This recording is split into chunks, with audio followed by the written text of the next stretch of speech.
Hey everyone. So, have you ever stopped to think about why you can get totally sucked into a 3 hour podcast, but maybe your best friend gets antsy after like 5 minutes of a YouTube video? Well, today we are diving deep into the science behind our media habits.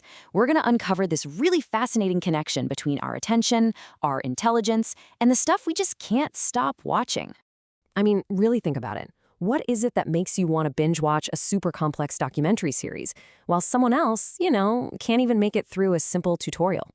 The answer, and this is the cool part, isn't just, oh, I like this and they like that. It actually goes way deeper. It's all about this incredible feedback loop that's firing away inside your brain literally as we speak. All right, so to really get a grip on why we make these choices, we have to start at the very beginning. Let's talk about your brain's gatekeeper.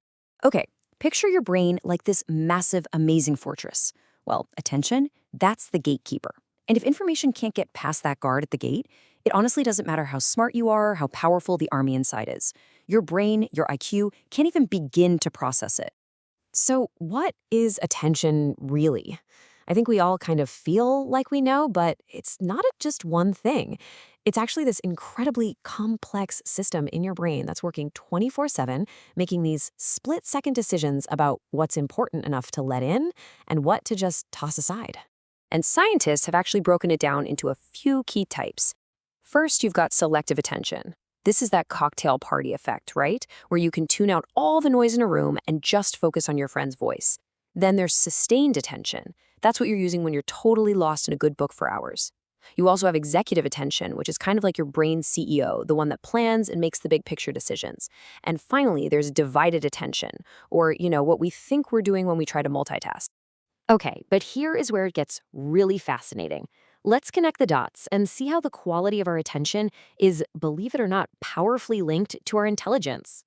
And look, this isn't just some theory or a hunch. This is backed by a ton of scientific research. It turns out that your ability to control your own attention is one of the single biggest predictors of how well you can think, problem solve, and learn new things.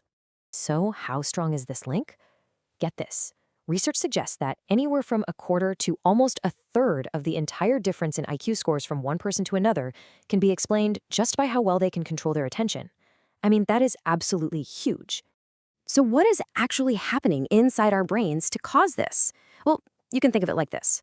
A brain with, let's say, lower attention control is like having a web browser with 100 tabs open at once. It's just chaos, right? Total cognitive overwhelm. But a brain with higher attention control, that's like having a perfectly clean, organized desktop. It instinctively knows which distractor neurons to ignore, freeing up all that precious mental RAM for the really important stuff. So, this powerful connection between our attention and our IQ, it basically sorts us into four pretty distinct profiles of media consumers. So let's have a little fun with this. Let's see which bucket you and maybe the people you know fall into. All right, first up, we have the deep diver. This person has both a high IQ and really high sustained attention. They're not just looking for quick answers. They're the ones who get a kick out of digging into the really deep, complex questions. Next, we've got the fast tracker.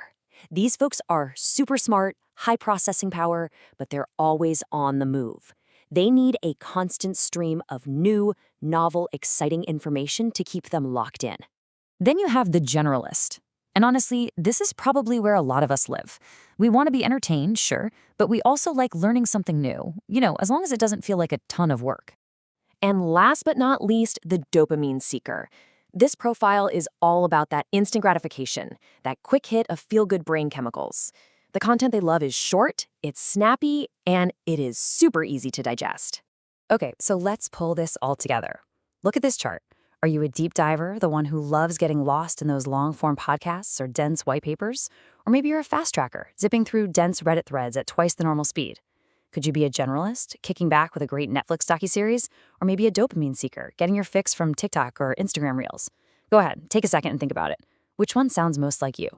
But why do these different buckets even exist? Why is one person's absolute favorite must-listen podcast a total snooze fest for someone else?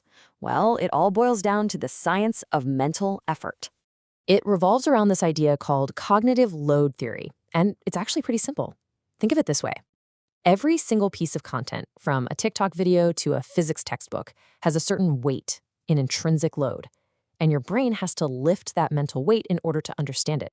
And if that weight, that intrinsic load, is just too heavy for your brain at that particular moment, you experience frustration. That's the extraneous load.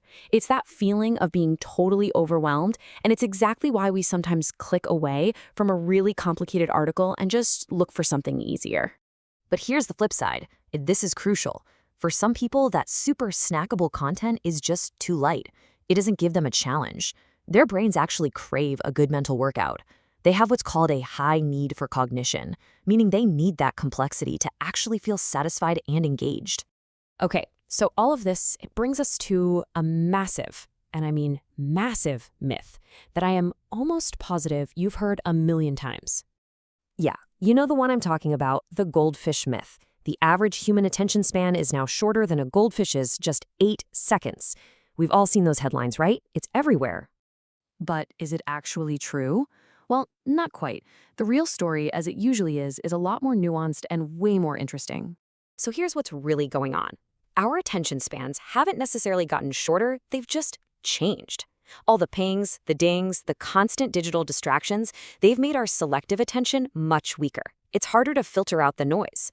But our capacity for deep focus, our sustained attention, that hasn't vanished. It's still there. In fact, in today's world, being able to tap into that deep focus has become something of a luxury skill, a superpower even. And it's a skill that correlates incredibly high with success and high-level problem solving.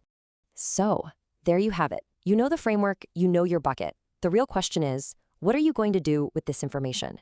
Look, this isn't about judging yourself for anyone else for what you watch. It's about understanding why you're drawn to it.